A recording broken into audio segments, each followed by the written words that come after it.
मार्ग दिखाते हैं, रास्ता बतलाते हैं, सत्य असत्य का बोध देते हैं कि क्या सत्य है और क्या असत्य है। जीवन में हम किस प्रकार के कर्म करें जिससे हमारा जीवन जो है अच्छा बना रहे, कैसे हम अपने जीवन में सद्गुणों को धारण करें जिससे हमारा जीवन जो है संयमी सदाचारी बना रहे और हमें जीवन में शांति मिले। क्योंकि जीवन में दुख क्यों आता है? क्योंकि हमारे जीवन में दुर्गुण है, हम गलत रास्ते पे चलते हैं, इसीलिए हमारे जीवन में दुख आता है। हमारे कर्म गलत हैं, इसलिए दुख आता है। और यदि जीवन में सद्गुण आ जाए, सदाचार आ जाए, तो जीवन में सुख आ जाएगा। लेकिन ये सब हमें कौन बताए? ये सब बताने के लिए सच्चे संत गुरुजनों का होना बहुत जरूरी है।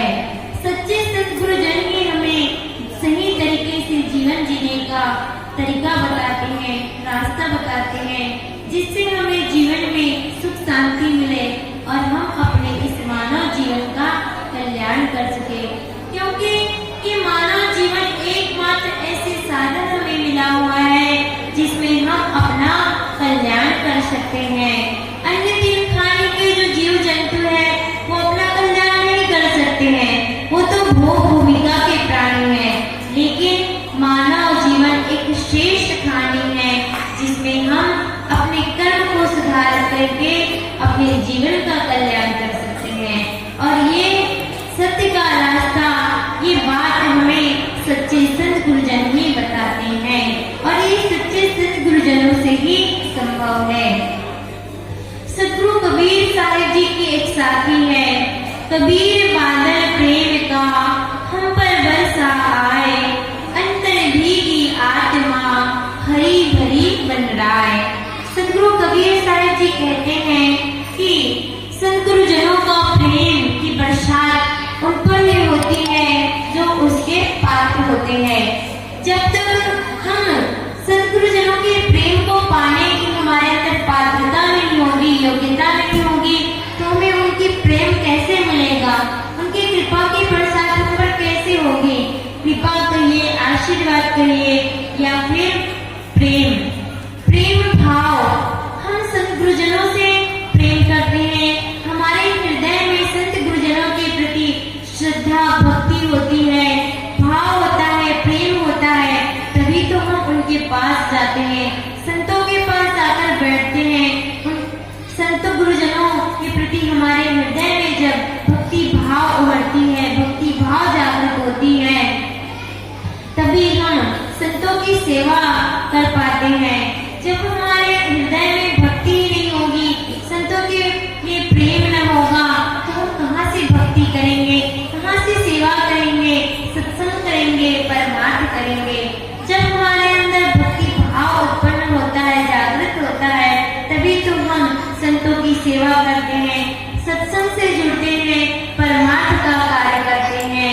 और सत्संग करते करते, परमार्थ करते करते एक दिन हम अध्यात्म की कड़ी से जुड़ जाते हैं, अध्यात्म की लाइन से जुड़ जाते हैं। तो ये सब संत गुरुजनों से ही संभव है। इस संसार में सबसे बड़े कौन है? एक छोटी सी लोक कथा है। एक बार देवताओं और राक्षसों में आपस में चर्चा हो रही थी। देवतागण आपस में चर्चा कर रहे थे कि संसार में सबसे बड़ी वस्तु क्या है। तो जब सभा लगती है, लोग आपस में चर्चा करते हैं, तो तर्क वितर्क चलता है। तो देवतागण आपस में तर्क कर रहे थे। एक देवता कहते हैं कि संसार में सबसे बड़ी तो पृथ्वी है, क्योंकि सभी लोग पृथ्वी पर रहते हैं। तो उसी सभा में उपस्थित में एक देवता उठ खड़े होते हैं और कहते हैं कि नहीं, यदि संसार में सबसे बड़ी पृथ्वी होती तो उसे शेषनाग अपने सिर पर कैसे उठाए होते? क्योंकि कुछ लोगों की ऐसी मान्यता है, मानसिकता है, कहावत भी है। पहले के लोग इस प्रकार से कहते थे कि शेषनाग जो है पृथ्वी को अपने सिर पर धारण किए हुए हैं। हम छोटे थे तो हम भी यही बात सुनते थे, लेकिन पढ़ाई के माध्यम से हमें ये जानकारी हुई और आज सभी लोग अधिकतर जानते हैं कि पृथ्वी शेषनाग के सिर पर नहीं टिकी हुई है। पृथ्वी तो अपनी धुरी पर जब एक चक्कर लगाती है तो 24 घंटे का एक दिन और रात होता है, और जैसे ही अपनी धुरी पर चक्कर लगाते लगाते पृथ्वी सूर्य की परिक्रमा लगाती है तो 365-66 दिन का एक वर्ष होता है।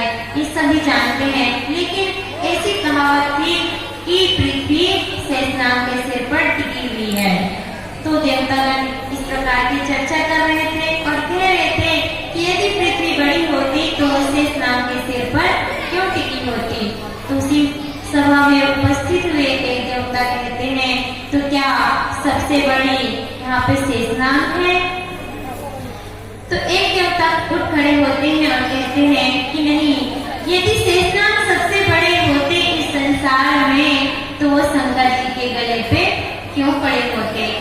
हम सब टीवी के माध्यम से, सीरियल के माध्यम से या फिर फोटो तस्वीर के माध्यम से हम देखते हैं कि भगवान शंकर जो है शेषनाग को अपने गले का हार बनाए हुए हैं, अपने गले में शेषनाग को धारण किए हुए हैं। तो उस सभा में उपस्थित हुए वो देवता कहते हैं कि यदि शेषनाग ही सबसे बड़े होते तो वो भगवान शंकर के गले पे क्यों पड़े होते। जो संसार में सबसे बड़े होंगे वो किसी और पर कैसे आश्रित हो सकते हैं। तो क्या भगवान शंकर इस संसार में सबसे बड़े हैं?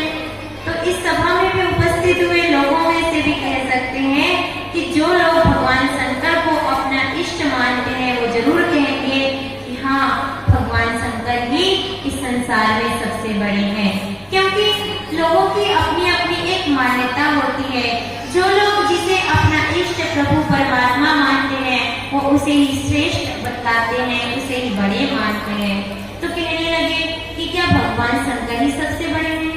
तो उसी सभा में उपस्थित हुए एक देवता कहते हैं कि नहीं, यदि भगवान शंकर इस संसार में सबसे बड़े होते तो कैलाश पर्वत पर क्यों खड़े होते। जो संसार में सबसे बड़े होंगे, श्रेष्ठ होंगे, वो किसी और पर कैसे आश्रित हो सकते हैं।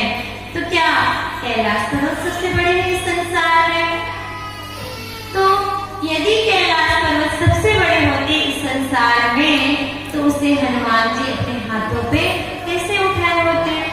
तो उसी सभा में उपस्थित हुए एक और देवता कहते हैं, तो क्या भगवान श्री हनुमान जी भी सबसे बड़े हैं इस संसार में?